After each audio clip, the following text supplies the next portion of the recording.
সঙ্গে সরাসরি রয়েছেন আমাদের প্রতিনিধি প্রবীর চক্রবর্তী। প্রবীর, কিছুক্ষণ আগে অভিষেক বন্দ্যোপাধ্যায় তিনি নিজে এসেছিলেন প্রস্তুতি খতিয়ে দেখতে, আর এই মুহূর্তে সব মিলিয়ে প্রস্তুতির ছবিটা একটু বিস্তারিতভাবে জানতে চাইব।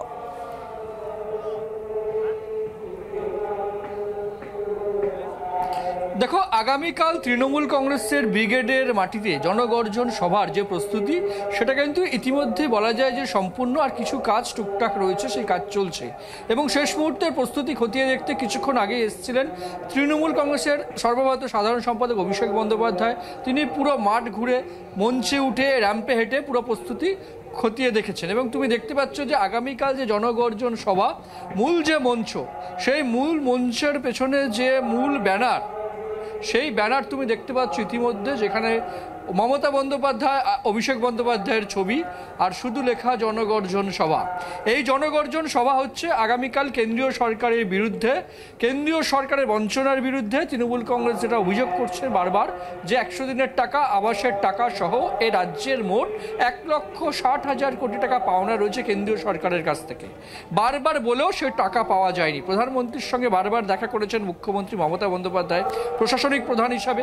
অভিষেক বন্দ্যোপাধ্যায় দিল্লিতে ধর্ণা দিয়েছেন, রাজভবনে ধর্ণা দিয়েছেন, এবং সামগ্রিকভাবে গত 1 বছর ধরে তৃণমূল কংগ্রেস এই দাবিতে রাস্তায়। অবশেষে রাজ্য সরকার ঠিক করেছে যে 100 দিনের যারা জব কার্ড হোল্ডার, তাদের টাকা ফিরিয়ে দেবে রাজ্য সরকার, তাদের টাকা দেবে রাজ্য সরকার। সেই টাকা দেওয়ার কাজও শুরু হয়ে গেছে।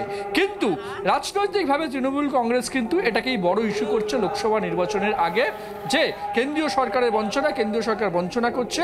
লোকসভা নির্বাচনে তৃণমূল কংগ্রেসের কাছে এটাই বড় হাতিয়ার, এটাই বড় রাজনৈতিক হাতিয়ার হিসেবে ব্যবহার করতে চলেছে তৃণমূল কংগ্রেস, মনে করছে রাজনৈতিক মহল। সেই কেন্দ্রীয় সরকারের বঞ্চনার বিরুদ্ধে আগামীকাল ব্রিগেডে সুর চড়াতে চলেছেন মমতা বন্দ্যোপাধ্যায়, অভিষেক বন্দ্যোপাধ্যায়েরা, যেখানে লোকসভা নির্বাচনের প্রচার আগামীকাল থেকে কার্যত শুরু করে দিচ্ছেন মমতা বন্দ্যোপাধ্যায়, অভিষেক বন্দ্যোপাধ্যায়রা। এবং সেটা একটা মেগা কর্মসূচির মাধ্যমে, ব্রিগেডের মাধ্যমে লোকসভা নির্বাচনের প্রচারে ঝাঁপাতে চলেছে তৃণমূল কংগ্রেস।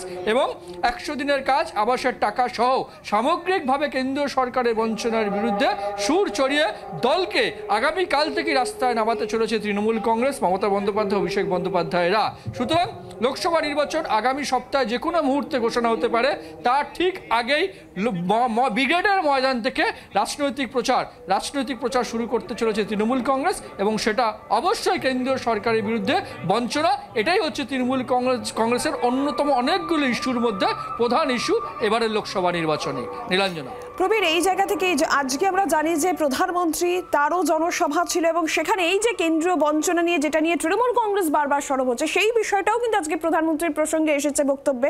এবং তিনি বলছেন যে টাকা পাঠানো হচ্ছে, কিন্তু তৃণমূল সরকার লুট করছে সহ আরো একাধিক বিষয় নিয়ে তোপ আজকে রাজ্য সরকারকে তিনি দেখেছেন। এই বিষয়গুলো আগামীকাল অভিষেক বন্দ্যোপাধ্যায় বা মমতা বন্দ্যোপাধ্যায়ের বক্তব্যে উঠে আসতে পারে।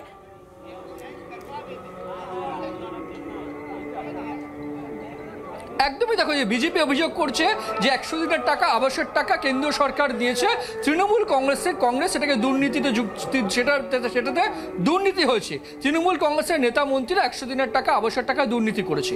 তৃণমূল কংগ্রেসের পাল্টা দাবি যে যারা দুর্নীতিতে অভিযুক্ত মনে করছেন আপনারা, তাদের বিরুদ্ধে ব্যবস্থা নিন। কিন্তু যে সমস্ত গরিব মানুষ কাজ করেছেন, প্রায় 25 লক্ষ জব কার্ড হোল্ডার, সেই সমস্ত মানুষ, তাদের টাকা কেন আটকে রাখছেন? তারা তো কিছু করেননি। যারা দুর্নীতি করেছেন তাদের বিরুদ্ধে ব্যবস্থা নিন, তৃণমূল কংগ্রেস কিছু করবে না। কিন্তু মানুষকে কাজ করিয়ে তাদের টাকা দেওয়া হচ্ছে না, যেটা সংবিধান বিরোধী বলে অভিযোগ করছে তৃণমূল কংগ্রেস।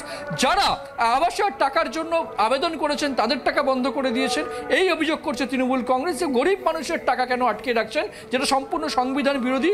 দুর্নীতি যদি কেউ করে থাকে, তার বিরুদ্ধে ব্যবস্থা নিন, দল কিছু বলবে না। সুতরাং একদিকে বিজেপি দুর্নীতির অভিযোগ করছে, অন্যদিকে তৃণমূল কংগ্রেস বঞ্চনার অভিযোগ করছে। সুতরাং বুঝতেই পারছো যে এবারে তৃণমূল কংগ্রেসের কাছে মূল হাতিয়ার হচ্ছে যে 100 দিনের টাকা, আবাসের টাকা সহ কেন্দ্রীয় বঞ্চনা। সেই বঞ্চনার অভিযোগ নিয়ে আগামীকাল সামগ্রিকভাবে রাজ্য জুড়ে আসা তৃণমূল কংগ্রেস কর্মী সমর্থকদের কাছে আরও একবার সুর চড়াবেন মমতা বন্দ্যোপাধ্যায়, অভিষেক বন্দ্যোপাধ্যায়রা। এবং এই ইস্যুতেই আগামীকাল থেকেই দলকে কার্যত মাঠে নামাতে চলেছে তৃণমূল কংগ্রেসের শীর্ষ নেতৃত্ব। ধন্যবাদ প্রবীর তোমাকে। বাংলার আওয়াজ, বাঙালির আবেগ, জি 24 ঘন্টা।